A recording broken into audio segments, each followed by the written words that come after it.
Are you struggling to work in a small garage or a workshop? Well, you're not alone. The 5 things I will talk about in this video will completely transform your space and take your woodworking game to the next level. And the last one on my list is really not that obvious, but it has made everything just so much easier. Anyway, let's jump into it. Whenever you're making anything in a small workshop, you will need to accurately and quickly cut things. And when you're done, ideally put the tool away so that it doesn't take up that much space. And that's where this bad boy comes in, a job site table saw.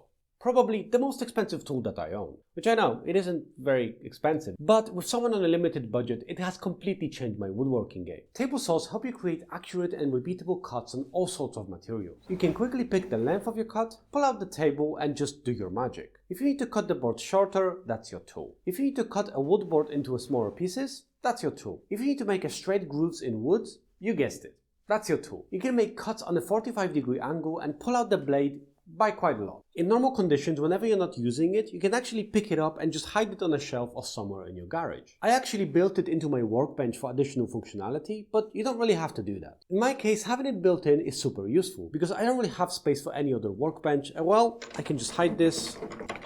And now that is just part of a normal surface. And in fact, I've made this thing almost completely on this table saw from a large chunk of MDF. So the possibilities, they're endless. But to be fair, there are some disadvantages. As far as tools for normal people go, this is actually quite expensive. You can get a skill saw for about $300 or so, which seems to be quite reasonable. But in my case, they don't really sell anything reasonable for that kind of price tag in my country. So I bought the DeWalt, which I know is really good. So if you can afford it, you'll be using it all of the time.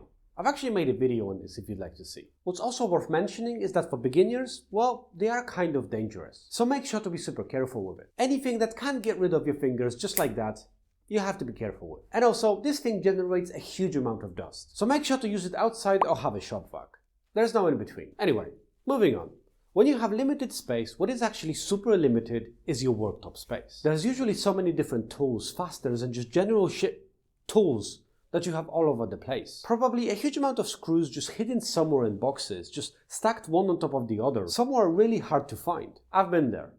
Still, I'm there, to be honest with you. But it did get a lot easier thanks to these things. A wall-mounted tool organizer that I find incredibly useful. You can get all of your tools and the millions and millions of little screws out of those strange boxes and just put them in plain sight. Exactly like I've done here. And a huge benefit of this thing is that you have all of the flexibility that you actually need. Which means that you can arrange and put all of your screws and things exactly where you're using them, which makes things just a lot easier. In this case, it's all conveniently available at shoulder height. And critically, none of these are actually taking up any floor space, which in a small workshop is a very, very expensive real estate. And I have actually made all of these specifically work with these little boxes, because I happen to have a lot of them, and they're actually quite cheap. But there's actually a lot of different ways to make this possible. You can get those fancy pegboards or buy a French cleat. Or if you're a cheapskate like myself, you can just make it yourself. You could say the cheapest version, especially if you already have a table saw, which just makes it a lot easier. But in fairness, all of those options are actually quite cheap, but they do make your small space just so much more usable. What is worth remembering is that for any wall organizing system, you do need a stable wall,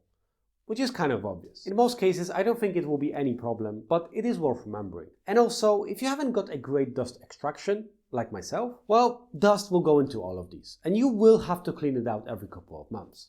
In my case, every 3 or 4 months at least. It really depends on how messy the job you're doing is. Anyway, another thing that you'll be doing very often in your king-size workshop is taking in very long pieces of wooden boards to cut them down into smaller pieces. Whenever you're making boxes or furniture or any decorative piece, that's pretty much the first thing that you will be doing. And it can be a quick task or a very long one if you're hoping to do it with a manual saw. And a quick way is with a miter saw, which can go through these like butter. It's perfect for making precise, repeatable cuts very, very quickly. You can create angle cuts in this direction as well as that direction, which you can use for all sorts of trims, framing, and just general small projects. If you're creative, you can create a half-lap joint with this. It does take some time, but you can do it. And critically, they are quite portable. You can just grab this thing and just put it on a shelf, or in my case, just on the floor. But just like with a table saw, be careful when using it. If your piece of wooden board is longer than the bed on this thing, what can happen is that as you're cutting it, the 2 cut pieces of wood can actually fall onto its side and pinch the blade as you're raising it, which can be quite dangerous. So what I suggest is to put something on this side at the same level as the bed, so that the wooden boards can't actually do that, unless you like getting hurt. I mean,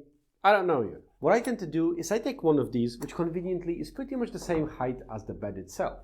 So I can just put it anywhere there, and it's giving me a nice plain surface.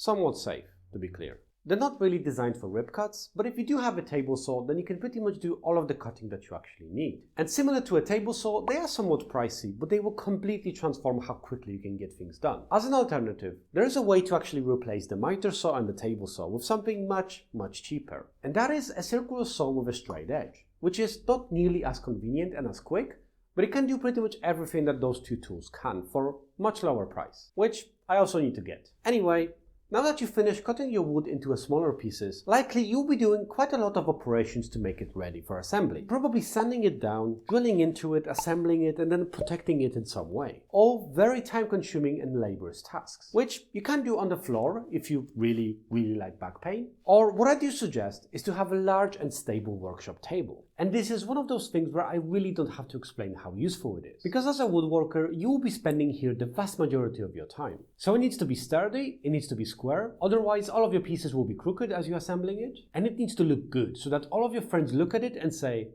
"God damn."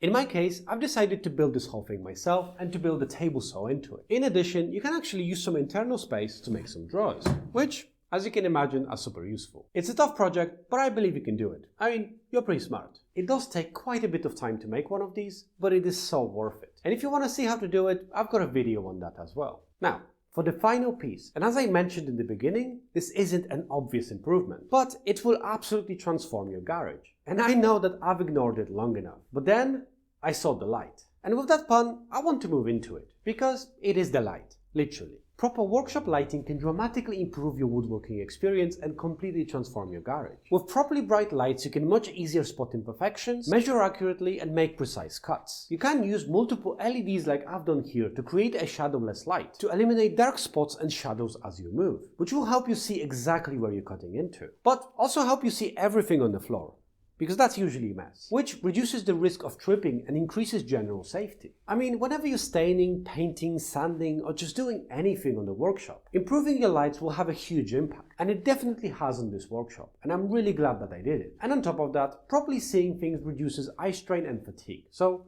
it can in general be quite useful. But to be more specific, my suggestion is to have a cool white or a warmish white light. I personally have cool white light, and I've got 4 LEDs that give me about 36 watts each. So about 144 watts on this whole thing. So more or less 10 watts per meter squared. And it looks great. And if you're thinking of buying anything I've shown today, you can support this channel and buy it from the links below. It doesn't cost you anything extra, but I get a free coffee for it. Hope you've enjoyed this video. If you did, make sure to watch another one.